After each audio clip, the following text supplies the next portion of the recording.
सूरज की किरणें कंचनपुर के विशाल महल पर पड़ रही थी। चारों ओर खुशियों का माहौल था क्योंकि राज्य के महान राजा महेंद्र प्रताप का विवाह अभी अभी संपन्न हुआ था। यह विवाह केवल एक राज्य और रानी का मिलन नहीं था, बल्कि पूरे कंचनपुर की समृद्धि का प्रतीक था। राजा महेंद्र प्रताप अपनी वीरता और न्यायप्रियता के लिए प्रसिद्ध थे। उन्होंने अपने शौर्य से कई युद्ध जीते थे और राज्य को सुरक्षित एवं समृद्ध बनाया था। उनकी नवविवाहित रानी सुंदरता और बुद्धिमत्ता का अद्भुत संगम थी। वह पड़ोसी राज्य विदर्भ की राजकुमारी थी, जिनकी दूरदृष्टा और नीतियों की चर्चा दूर दूर तक होती थी। विवाह के बाद पूरे कंचनपुर में उत्सव का माहौल था। दीपमालाओं से महल सजा हुआ था, परंतु इस शुभ समय के बीच कोई छाया धीरे धीरे कंचनपुर की ओर बढ़ रही थी। कुछ ऐसा जो राजा और रानी के जीवन को हमेशा के लिए बदलने वाला था। धीरे धीरे समय अपनी रफ्तार से आगे बढ़ता गया। राजा महेंद्र प्रताप और रानी के विवाह को 1 वर्ष पूरा हो चुका था। इस 1 वर्ष में राज्य काफी अधिक समृद्ध हो चुका था। राजा अपनी प्रजा की भलाई के लिए नए फैसले ले रहे थे और रानी अपने ज्ञान एवं नीतियों से राज्यों की स्त्रियों को सशक्त बना रही थी। महल में शांति और आनंद का वातावरण था। रानी राजा की एकमात्र पत्नी थी और राजा उनसे अत्यधिक प्रेम करते थे। राजमहल का जीवन बड़ा ही भव्य था, लेकिन रानी का मन अक्सर एकाकी रहता था। रानी अपने विचारों में खोई रहती थी। राजा अपने राजकाज में व्यस्त रहते और रानी अकेलापन का सामना करती।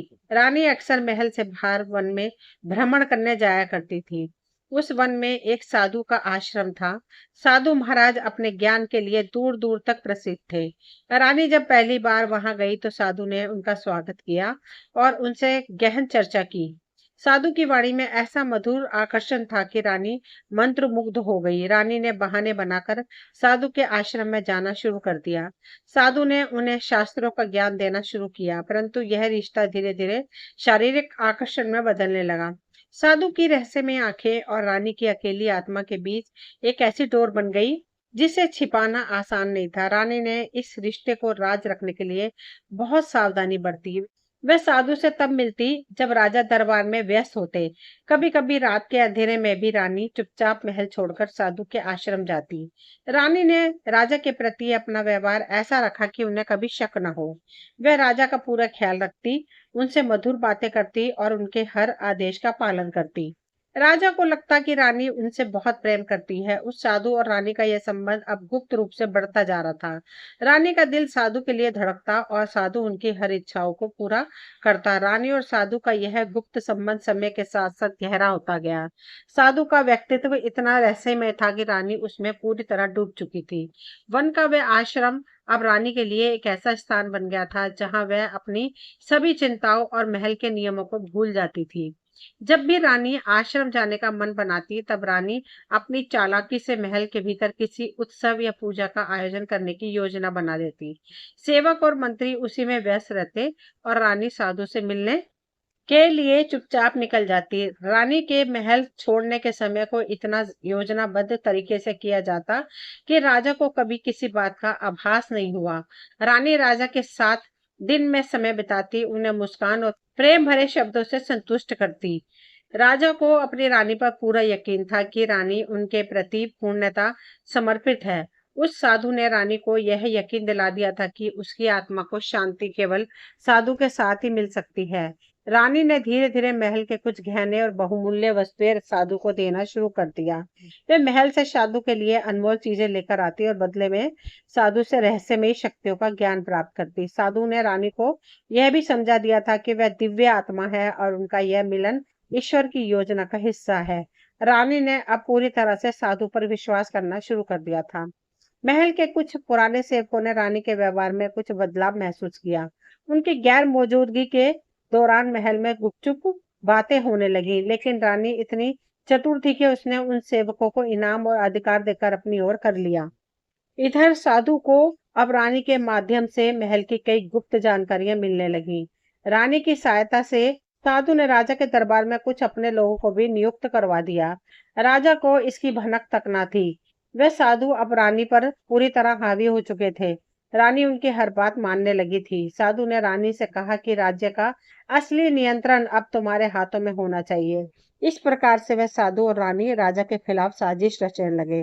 रानी, जो अब साधु के प्रति अपने मन और शरीर से पूर्णतः समर्पित हो चुकी थी, वह उस साधु के विचारों से सहमत होने लगी। साधु ने धीरे धीरे रानी को समझाया कि यदि वह चाहे तो राजा को पीछे छोड़कर स्वयं राज्य की महारानी बन सकती है। यह विचार रानी के मन में एक चिंगारी की तरह जल उठा। अब रानी के अंदर महत्वाकांक्षा और मोह का संगम हो चुका था। एक दिन उस साधु ने रानी से कहा कि अब समय आ गया कि मैं महल के भीतर प्रवेश करूं। शक्ति का अनुभव हर समय होना चाहिए। रानी ने चुपके से साधु को महल के भीतर एक गुप्त स्थान में रहने की अनुमति दे दी।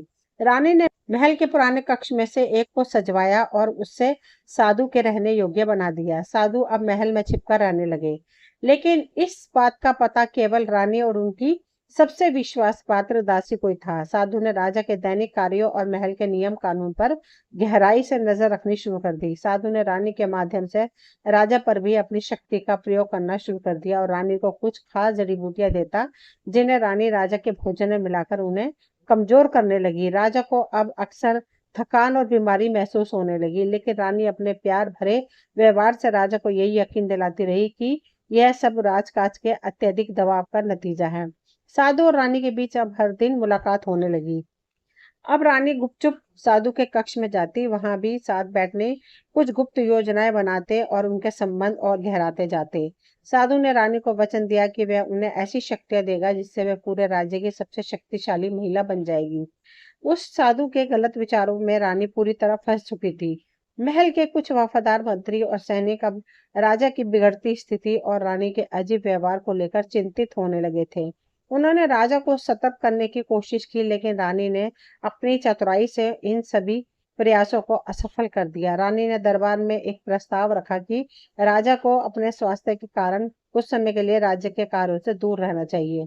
रानी स्वयं राज का कार्य संभालने का सुझाव देती और राजा, जो अब पूरी तरह से कमजोर हो चुके थे, इस बात से सहमत हो गए। इधर उस साधु ने अब अपनी योजना को और घातक रूप लेने की ठान ली। वह राज्य के प्रशासन पर नियंत्रण स्थापित करना चाहता था। उसने रानी से कहा, राजा का भी पूरी तरह से हट जाना जरूरी है। तुम्हें इस राज्य की महारानी बनना चाहिए।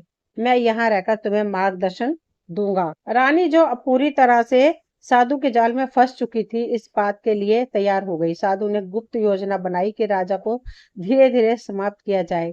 इसके लिए उसने रानी को कुछ खास जड़ी बूटियां दी, जिन्हें राजा के भोजन में मिलाना था। ये जड़ी बूटियां ऐसी थी कि राजा की हालत दिन ब दिन बिगड़ने लगी। लेकिन किसी को भी शक ना हो, साधु ने रानी को यह भी समझाया था कि अगर वह राजा को पूरी तरह से खत्म करना चाहती है, तो उसे एक विशेष तंत्र मंत्र का पालन करना होगा, जिससे राजा की आत्मा रानी और साधु के अधीन आ जाए। यह तंत्र रानी को राजकाज की पूरी शक्ति दे देगा। रानी, जो अब अपने विश्वास में पूरी तरह से साधु के साथ थी, यह तंत्र शुरू होने को तैयार थी। लेकिन राजा के बारे में अब एक और सत्य सामने आया जो सभी को चौंका देने वाला था। राजा ने अपने मंत्री से कहा कि मेरे जीवन की अब कोई उम्मीद नहीं बची, लेकिन मैं चाहता हूं कि यह साजिश तुम्हारे सामने पूरी तरह से सामने आए और इसके लिए जो भी कदम उठाना पड़े वह उठाओ।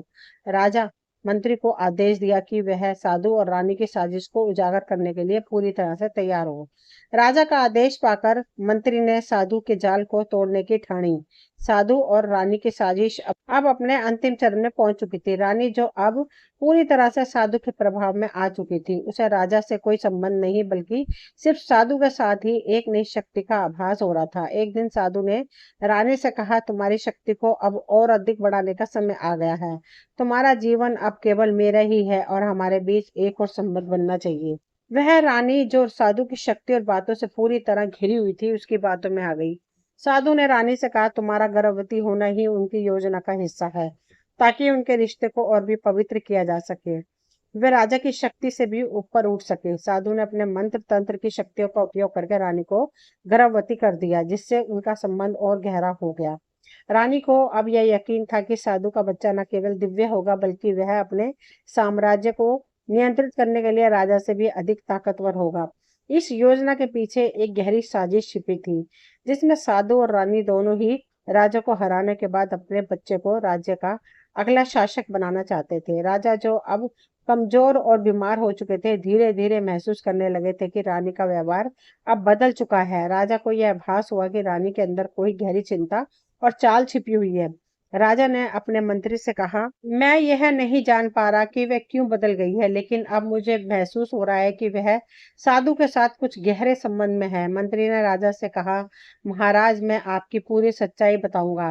रानी और साधु के बीच एक गुप्त संबंध है और अब वह बात और भी बढ़ गई है। रानी साधु से गर्भवती हो चुकी है और यह सब कुछ उसी की साजिश का हिस्सा है। राजा को यह सुनकर जोर का झटका लगा।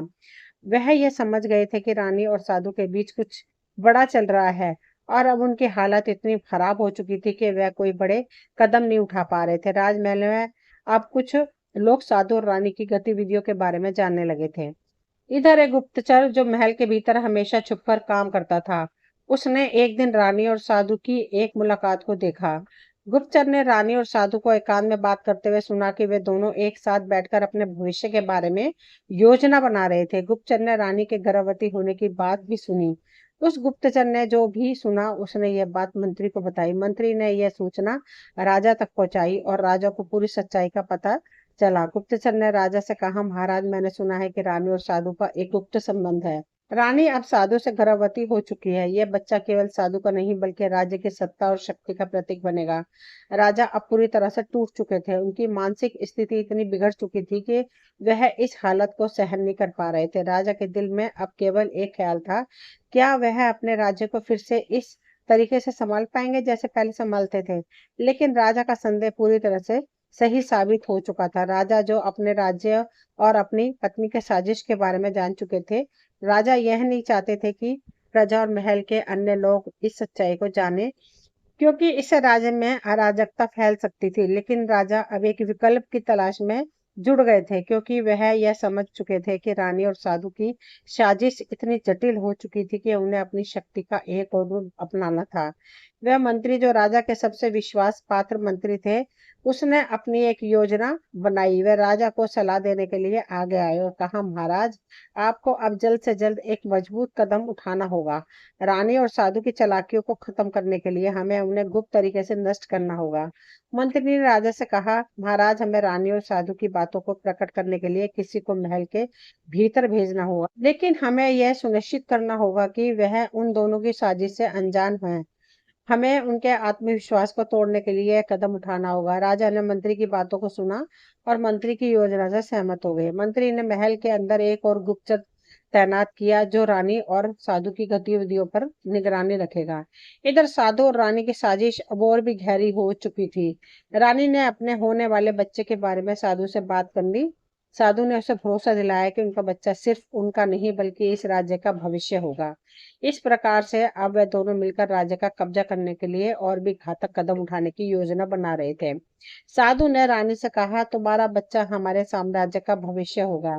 हम मिलकर इस राज्य पर राज करेंगे और अब तुम राजा को भूल जाओ। रानी ने साधु के शब्दों में विश्वास किया, उसे अपने दिल से अपना मार्गदर्शक मान लिया। इधर गुप्तचर जो महल के भीतर चुपचाप रानी और साधु की गतिविधियों पर नजर रख रहा था, उसने अब एक और महत्वपूर्ण सूचना मंत्री को दी। उसने बताया कि रानी और साधु ने गुप्त बैठक की थी, जिसमें दोनों ने मिलकर राजा को पूरी तरह से नष्ट करने और राज्य अपना शासन स्थापित करने की योजना बनाई है। गुप्तचर ने कहा कि रानी ने साधु से कहा है कि अगर राजा अब भी जिंदा रहेगा, वह उसकी शक्ति के खिलाफ एक चुनौती बनेगा। मंत्री ने राजा को इस सब की जानकारी दी और राजा ने अब ठान लिया कि वह साधु और रानी की साजिश का पर्दाफाश करेंगे। लेकिन राजा की शारीरिक स्थिति अब इतनी बिगड़ चुकी थी कि वह उसे यह सब अकेले नहीं करना था। उसने अपने मंत्री से कहा कि अब वक्त आ गया है कि हमें उनका सामना करना होगा और हम यह काम साथ में करेंगे। इधर साधु को अब यह यकीन हो गया था कि राजा अब पूरी तरह से हार चुके हैं। वह और रानी अब राज्य पर अपनी पकड़ बनाने के लिए पूरी तरह से तैयार थे। साधु ने रानी से कहा, राजा को अब कोई नहीं बचा सकता। हम दोनों मिलकर इस राज्य के अकेले शासक होंगे। साधु और रानी की योजना अब इस स्तर पर पहुंच चुकी थी कि वे राजा को पूरी तरह से अब दस्त करने की योजना बना चुके थे। उनका बच्चा राज्य का नया शासक बनेगा। तो राजा जो अब लगभग मृत्यु के कगार पे थे, पर उन्होंने हिम्मत नहीं हारी और राजा ने ठोस कदम उठाने का प्रयास किया। मन बना लिया। वे जानते थे कि अब वह इस समय कोई बड़ा कदम नहीं उठाएंगे तो उनके राज्य की स्थिति हमेशा के लिए खतरे में पड़ जाएगी। मंत्री ने राजा से कहा, महाराज, ये साजिश अब खुली है। अगर हम इसे अब रोकने में सफल नहीं हुए तो ये राज्य हमारे हाथ से निकल जाएगा। राजा ने एक गहरी सांस ली और मंत्री से कहा, हम इस साजिश को खत्म करेंगे, चाहे इसके लिए मुझे अपनी जान भी क्यों ना देनी पड़े। राजा, जिन्हें महल और प्रजा में एक शक्तिशाली और न्यायप्रिय शासक माना जाता था, असल में वे इतने कमजोर और बीमार नहीं थे जितना अब सब सोच रहे थे। यह उनकी एक गहरी साजिश का हिस्सा था। असल में उस साधु ने राजा को धोखे से बीमार बना दिया था ताकि वह रानी के साथ संबंध बना सके और वह गर्भवती हो जाए। साधु की योजना थी कि वह रानी के साथ मिलकर राजा को अपने जाल में फंसा चुका था। साधु जानता था कि रानी को गर्भवती करने के बाद वह अपनी पूरी साजिश को अंतिम रूप दे सकता था। लेकिन साधु ने यह साजिश इतनी गुप्त और प्रभावशाली तरीके से रची कि राजा को भी समझने का कोई मौका नहीं मिला। साधु ने जानबूझकर राजा को बीमार कर दिया था। उसने रानी को बताया था कि अगर वह राजा को कमजोर कर देगी तो वह आसानी से उसे साधु से मिलाने के लिए राजी हो जाएगा। साधु ने अपने मंत्र का इस्तेमाल किया और राजा के शरीर में ऐसी बीमारियां घुसा दी जो पहले उसे बिल्कुल भी नहीं थी। यह बीमारी इतनी चुपचाप और धीरे धीरे फैल रही थी कि कोई भी डॉक्टर या वैद्य इसे सही से पहचान नहीं पा रहे थे। रानी, जो अब साधु के हर निर्देश का पालन कर रही थी, धीरे धीरे राजा के लिए ऐसा माहौल तैयार कर रही थी जिससे वह कमजोर हो जाए और अपना आत्म नियंत्रण खो बैठे। राजा ने अपनी कमजोरी को महसूस किया, लेकिन वह यह नहीं समझ पाए कि यह सब कुछ साधु और रानी की साजिश का हिस्सा था। जब राजा का शरीर पूरी तरह से कमजोर हो गया तो रानी ने साधु के साथ मिलकर एक गुप्त रात बिताई। ये रात राजा के लिए एक बड़े बदलाव का कारण बन गई। रानी को गर्भवती करने के बाद साधु ने पूरी योजना को अदृश्य रूप से पूरा किया। कोई भी नहीं जानता था कि रानी और साधु के बीच एक घटना घटित हो चुकी थी, क्योंकि रानी ने इस गहरे रहस्य की तरह रखा था। साधु ने रानी से कहा, अब तुम पूरी तरह से हमारे साथ हो। तुम्हारा बच्चा हमारी साजिश का सबसे अहम हिस्सा बनेगा। अब तुम और मैं मिलकर इस राज्य को अपने अधीन करेंगे। रानी, जो पहले ही साधु के जाल में फंसी हुई थी, अब पूरी तरह से उसकी बातों पर विश्वास करने लगी।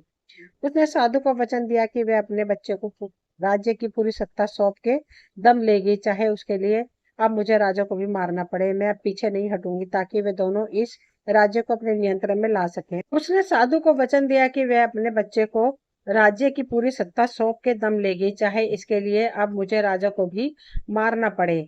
मैं अब पीछे नहीं हटूंगी ताकि वे दोनों इस राज्य को अपने नियंत्रण में ला सकें। अब इधर राजा, जो पूरी तरह से कमजोर और असमर्थ हो चुके थे, अचानक एक दिन अपने मंत्री से मिलने आए और कहा, मंत्री, मुझे लगता है कुछ गड़बड़ है। मैं पहले जैसा शक्तिशाली महसूस नहीं कर रहा हूँ।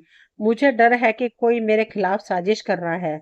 मंत्री, जो अब पूरी सच्चाई जान चुका था, राजा से सच्चाई कहने का साहस नहीं जुटा पा रहा था। लेकिन राजा के संदेह को देखते हुए मंत्री ने धीरे धीरे राजा को यह बताने की योजना बनाई। यह सब कुछ एक गहरी साजिश का हिस्सा था। महल के गुप्तचर ने रानी और साधु की एक गुप्त बैठक देखी। इस बैठक में दोनों कुछ और योजनाओं को लेकर चर्चा कर रहे थे। गुप्तचर ने सूचना दी कि रानी ने साधु से कहा, राजा अब हमारा कुछ भी नहीं कर सकता। मैं पूरी तरह से तुम्हारे साथ हूँ और मेरा बच्चा हमारे राज्य का भविष्य बनेगा। गुप्तचर ने यह सब मंत्री को बताया। मंत्री ने तुरंत राजा को सच बताने का निर्णय लिया। राजा अब पूरी तरह से जान गए थे कि उन्हें सिर्फ एक भयानक साजिश का हिस्सा बना दिया गया है, जिसमें उनकी कमजोरी और रानी की गर्भवती होने की योजना थी। राजा ने पूरी सच्चाई जान ली थी। उन्होंने मंत्री से कहा, मंत्री, साजिश इतनी गहरी है कि अब हमें इसे तुरंत खत्म कर देना होगा। मुझे अपनी शक्तियों को फिर से जागृत करना होगा। हमें इस रहस्य को उजागर करना होगा। साधु और रानी को उनके हर कदम के लिए सजा दिलवानी होगी।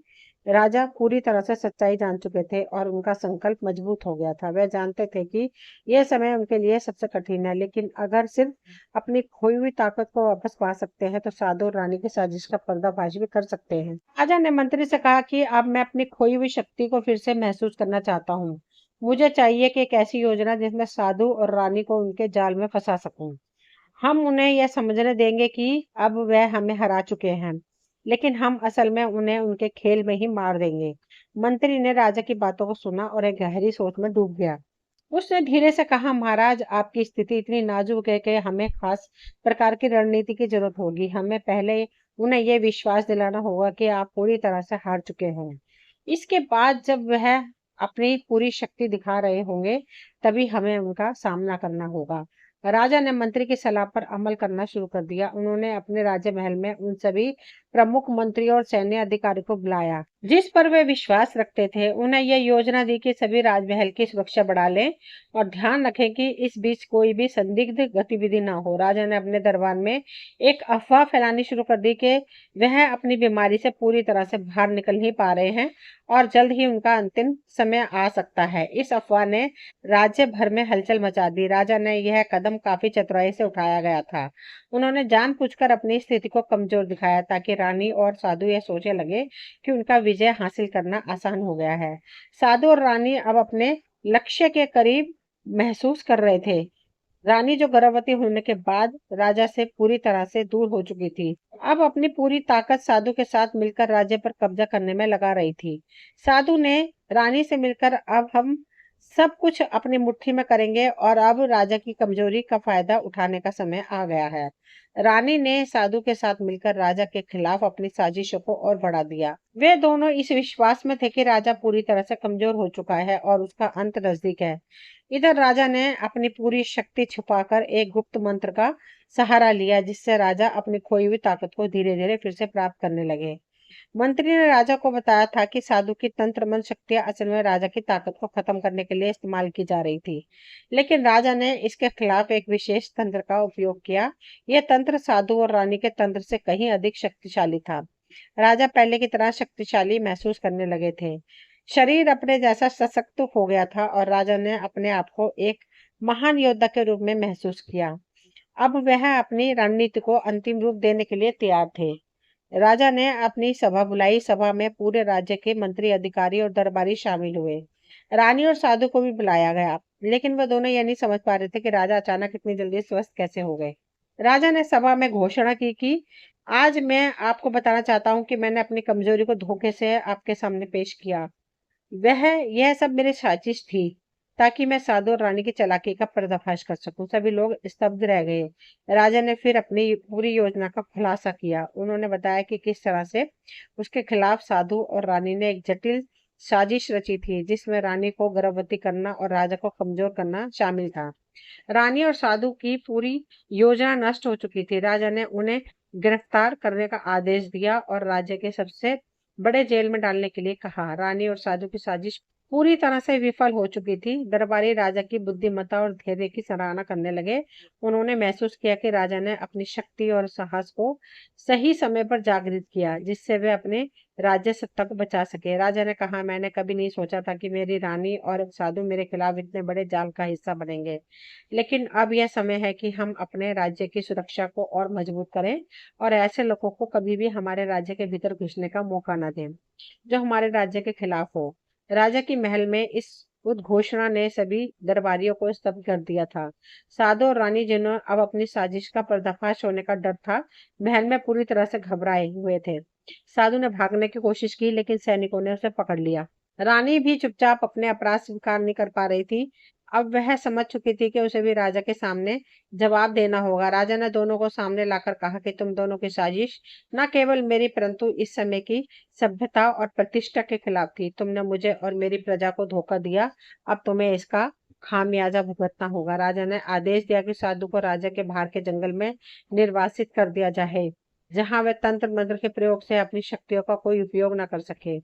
वहीं रानी को महल में बंदी बना लिया गया, लेकिन उसकी सजा और भी कड़ी थी। उसने अपने कृत्यों के लिए राजा के सामने सार्वजनिक रूप से माफी मांगनी पड़ी। रानी ने अपने कृत्य पर गहरी शर्मिंदगी महसूस की।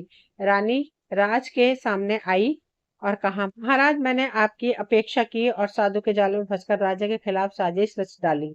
मैं अब समझ चुकी हूँ कि यह मेरी सबसे बड़ी भूल थी। कृपया मुझे मेरी गलती का प्रायश्चित करने का अवसर दें। राजा अब पहले से कहीं ज्यादा समझदार और धैर्यवान हो चुके थे, इसलिए राजा ने रानी को क्षमा करने का निर्णय लिया। हालांकि रानी की सजा यह थी कि उसे पूरी तरह से तंत्र मंत्र से दूर रखा जाएगा।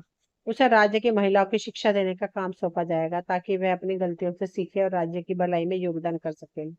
राजा ने कहा, तुमसे बड़ी भूल हुई, लेकिन अब तुम्हारे पास एक अवसर है। अपनी स्थिति को सुधारने का मैं तुमसे उम्मीद करता हूँ कि तुम इस राज्य की महिलाओं के लिए कुछ अच्छा करोगी। इधर साधु, जो अब अपनी तंत्र मंत्र की शक्ति खो चुका था, जंगल में निर्वासित कर दिया गया था। वह सजा को अपनी हार मानकर स्वीकार कर चुका था, लेकिन वह जानता था कि वह कभी भी वापस अपनी शक्तियों को प्राप्त नहीं कर सकता था। उसकी शक्ति जो कभी राजा को कमजोर करने में सक्षम थी, वह शक्ति अब बोझ बन चुकी थी। साधु ने जंगल में अकेले रहने का फैसला किया।